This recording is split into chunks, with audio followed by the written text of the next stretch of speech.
द्रौपदी ने क्यों दी अपने तन की आधी साड़ी साधु को? दोस्तों, यदि आप भी सबके साथ अच्छाई करते हैं और बदले में फिर भी आपके साथ बुरा होता है, आपको धोखे ही मिलते हैं, पूजा पाठ सब करते हैं और फिर भी जीवन में ऐसे हो रहा है जैसे दुख खत्म होने का नाम ही नहीं ले रहा है, तो आज का ये महत्वपूर्ण कर्मों के फल का वीडियो सिर्फ आपके लिए ही है। इस कर्मों के खेल के वीडियो में अलग अलग दो कहानियों से आपको समझाने की कोशिश करता हूं। पहली कहानी, द्रौपदी ने क्यों दी अपने तन की आधी साड़ी एक साधु को।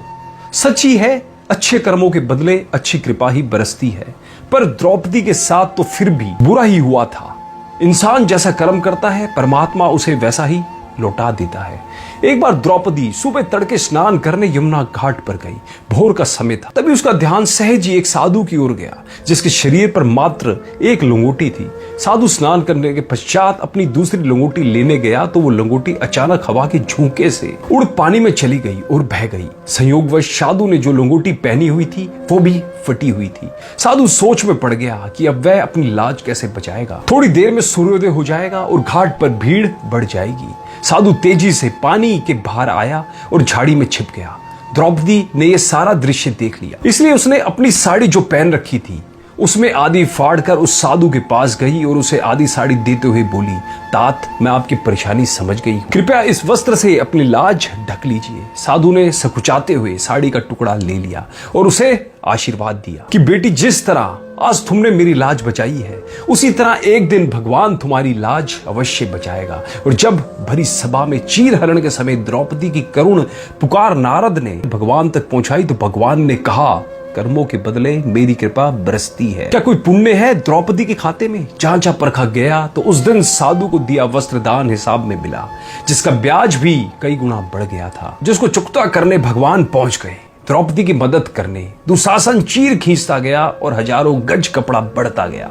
इंसान यदि सुकर्म करे तो उसका फल सूद सहित मिलता है और दुष्कर्म करे तो भी सूद सहित भुगतना पड़ता है। आइए अब आपको दूसरी कहानी के माध्यम से कर्मों के खेल को समझाने की कोशिश करता हूँ। हो सकता है कुछ लोगों को यह कहानी काल्पनिक लगे, पर कर्मों का भुगतान ऐसे ही मिलता है। भीष्म पितामह ने श्री कृष्ण से कहा, भगवान, मैंने ध्यान करके अपने 73वें जन्म तक देखा, मैंने तो कोई कुकर्म नहीं किया, फिर मुझे बाणों की शैया पर क्यों सोना पड़ा? श्री कृष्ण मुस्कुराकर बोले, हे संयम मूर्ति भीष्म, 73वें जन्म के पहले 74वें जन्म तक जब आपको पता चलता कि जब आप किशोर थे तब वन में घूमने गए, वहां पत्ते पर बैठी हुई टिड्डी के शरीर में आपने कांटा चुभोया था, उस कर्म का फल घूमते घूमते अब आपको मिल रहा है।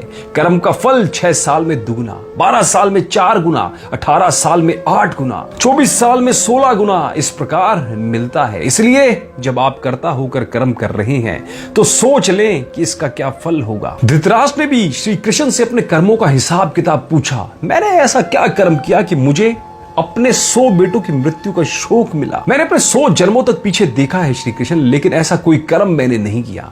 श्री कृष्ण ने अपने योग बल से धृतराष्ट्र को आंखें दी। हे राजा, आप ये देखो, आप स्वादिष्ट व्यंजनों में खोए रहते थे, बिना विचार किए जो सामने आ जाता खा लेते। इनाम भी दिया। एक दिन रसोइया ने हंस के 100 बच्चों का मांस बनाकर एक एक करके राजा को यानी आपको खिला दिया। श्री कृष्ण ने कहा, धृतराज जी, आप स्वाद में अंधे हो गए, तभी आप इस जन्म में अंधे बने। तुम्हारे पुण्यों के प्रभाव से 100 जन्म तक तो तुम्हें फल नहीं मिला, लेकिन इस जन्म में हंस के 100 बच्चों को खाने का फल तुम्हें मिल गया, तभी तुम्हारे 100 पुत्र मारे गए। सोचो साथ में क्या क्या लाए और क्या लेकर जाएंगे। दोस्तों, मनुष्य को ऐसी कमाई इकट्ठी करनी चाहिए जो इस संसार में भी काम आए और मृत्यु के बाद भी उसे हम साथ में लेकर जा सके। हमारे ही काम और अगले जन्म में भी हमारे ही काम आ सके। सभी जानते हैं कि हम खाली हाथ इस संसार में आए और खाली हाथ ही जाना है। मृत्यु के समय ये धन दौलत, जमीन, मकान, व्यापार, नौकरी, नाम, शौहरत, रिश्तेदार, भाई बहन, माँ बाप, सभी बच्चे,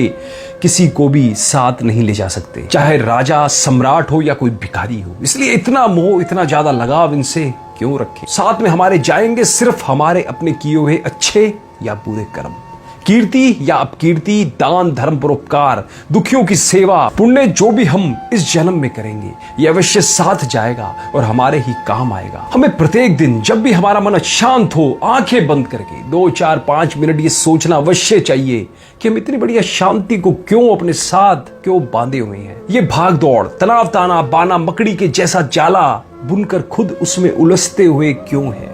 और किसके लिए हैं। एक बात और अंत में याद रखिएगा, कर्मों का फल हमें अवश्य ही भुगतना ही पड़ेगा। इसलिए जो कुछ भी करो तो सोच समझ कर करें, क्योंकि एक ना एक दिन हमने जो किया है वो हमें डबल होकर अवश्य मिलेगा। इसी प्रकार हर काम करते समय ध्यान रहे कि हम कौन सा काम सही कर रहे हैं और कौन सा काम गलत कर रहे हैं। मैं उम्मीद करता हूं दोस्तों, कर्मों के फल, कर्मों के भुगतान की ये कहानियां आपको अच्छी लगी होंगी। अच्छी लगी हो तो इसे कृपा अपने तक ही मत रखें, इसे औरों के साथ भी शेयर जरूर करें, जिनसे वो भी जागरूक हो सके और अच्छे कर्म करने के लिए प्रेरित हो सके। धन्यवाद।